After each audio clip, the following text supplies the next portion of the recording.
नमस्ते, मी वंदना. पुन्हा एकदा माझ्या चॅनलमध्ये तुमचं सगळ्यांचं स्वागत. आपण एक सोबत 2 ब्लाउजची कटिंग करणार, तर व्हिडिओ पूर्ण बघा. एक सोबत आपण 2 ब्लाउजची कटिंग करायची आणि मी तुम्हाला पीस दाखवते. दोन्ही पण साडीतले पीस आहे काठपदरमध्ये. तर झाल्याच्या नंतर शॉर्ट व्हिडिओमध्ये तुम्ही ब्लाऊज बघा कसा झाला आहे.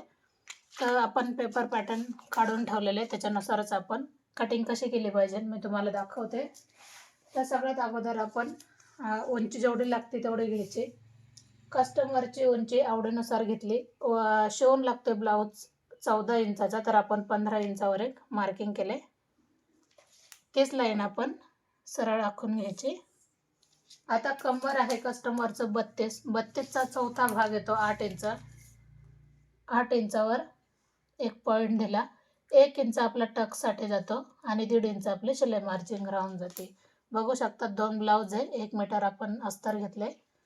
आता त्याच्यामध्ये चेस्ट आहे 38, तर आपण अगोदर माप टाकून घेऊ. घडी लागणार 9.5 इंचाची.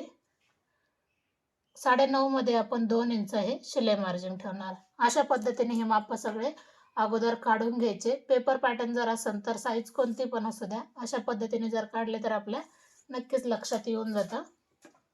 आता आपल्याला काय करायचं, सगळ्यात अगोदर पाठीचा भाग उचलायचा आहे. आता याच्यामध्ये आता हा जो पेपर आहे याची पण उंची 15 आणि आपण जे खाली घेतली त्याची पण उंची 15. पण तुम्हाला जर 14 इंचाचा ब्लाऊज कटिंग करायचा आहे आणि 13ची परफेक्ट उंची लागते, तर तुम्ही पेपर पॅटर्न थोडासा खाली ठेवायचा आणि बाकीचं पूर्ण आखून घ्यायचं. अशा पद्धतीने उंचीमध्ये कमी जास्त होऊ शकतं. आता आपल्याला 38ला शोल्डर किती घेतलं पाहिजे, 5.5 इंच. तर 5.5 वर आपण एक मार्किंग केली बरोबर, म्हणजे शोल्डर एकदम परफेक्ट आपलं राहून जाते. म्हणजे ही जी मार्किंग आहे जी आपण एक्स्ट्रा घेतली ती एकदम बरोबर आली, तर आपण ही लाईन एकदम सरळ घेऊया. आता नॉर्मल फरक पडतो तर ते आपल्या फिटिंगमध्ये निघून जाईल. मग आपण कशामध्ये नाही फरक काढला तरी चालते, किंवा मग आता जे आपलं माप आलं फिटिंगचं असं जरी घेतलं तरी चालते, म्हणजे ह्या कोपऱ्यापासून खालपर्यंत. मग हे आपल्याला घ्यायचं नाही. पण आता मी एक्स्ट्रा ठेवते, कारण आपल्याला जरी कमी जास्त झाली तब्येत झाली तर आपल्याला उसवता येईल, त्याच्यासाठी मग मी हा कपडा ठेवते.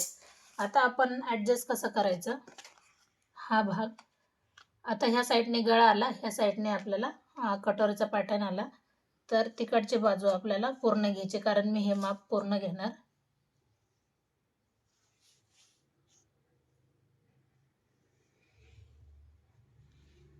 उंची एकदम बरोबर आली. आता हा फ्रंट गळा आहे, तर गळ्यामध्ये 7.5 इंचाचा गळा पेपरचा आहे, तर मग आपण थोडासा अर्धा इंच वरती घ्यायचा आहे. अशा पद्धतीने गळ्यामध्ये समोरच्या गळ्यामध्ये फरक केला आणि नंतर मग हा आपला फ्रंट पॅटर्न. तर याच्यामध्ये जिथे ॲडजस्ट होते त्यानुसार आपण ठेवून याची कटिंग करायची. आता फुगाबाई आहे, तर नीट लक्षात घ्या फुगाबाई कटिंग कशी करायची. दोन्ही ब्लाऊजला फुगाबाई आहे, तर व्हिडिओ पूर्ण बघा, कारण मी बाईची कटिंग पण तुम्हाला दाखवणार. आता मी याची कटिंग करते.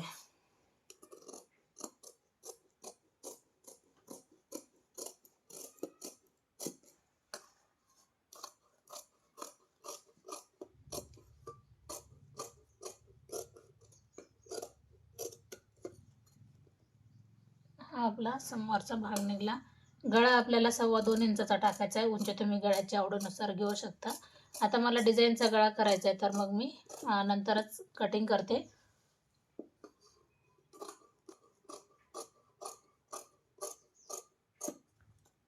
हा झाला आपला पाठीचा भाग. आता याच्यामध्ये अजून आपली क्रॉस पट्टी राहिली.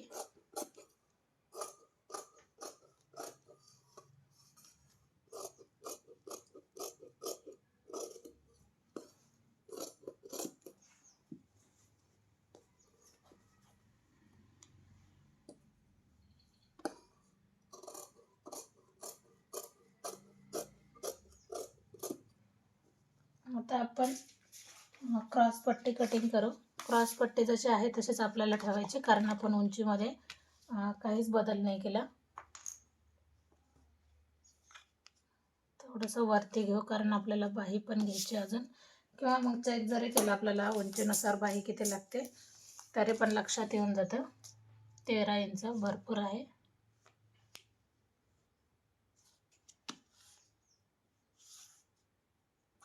एक सोबत आपण 2 ब्लाऊजची कटिंग केली. कधी पण 2 ब्लाऊज असू दे किंवा 4 ब्लाऊज असू द्या, खालची लेअर आपल्या लक्षात आली पाहिजे, कमी जास्त व्हायला नको आहे.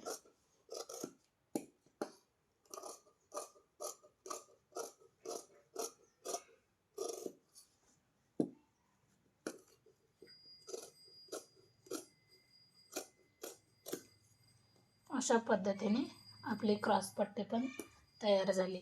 आता नीट लक्षात घ्या, ज्यावेळेस आपण फुगाबाही कट करतो तर कोणती गोष्ट आपण लक्षात घेऊन त्याची कटिंग केली पाहिजे. सगळ्यात अगोदर आपल्याला कितीची घडी घेतली पाहिजे. आता साईज कोणती पण असू द्या, घडी घेताना कधी पण आपल्याला जो आपण मोंडा कट केला त्यानुसार आपल्याला घडी घ्यायची असते. 8.5 हे आपलं तिरकं माप आले, त्याच्यामध्ये आपल्याला 1.5 इंच मिक्स करावं लागतं. आता सगळ्यात अगोदर आपण घडी चेक करायचे. 8.5 मध्ये आपल्याला 1.5 इंच मिक्स करायचं आहे. आपण ह्या 2 लेअरला जॉईंट द्यायचं आहे, त्याच्यानंतर आपले घडी व्यवस्थित बसून जाते, कारण 4 पदरी होणार नाही. 4ही बाजूला जॉईंट देण्यापेक्षा मग आपण 2 लेअरला जॉईंट देऊ.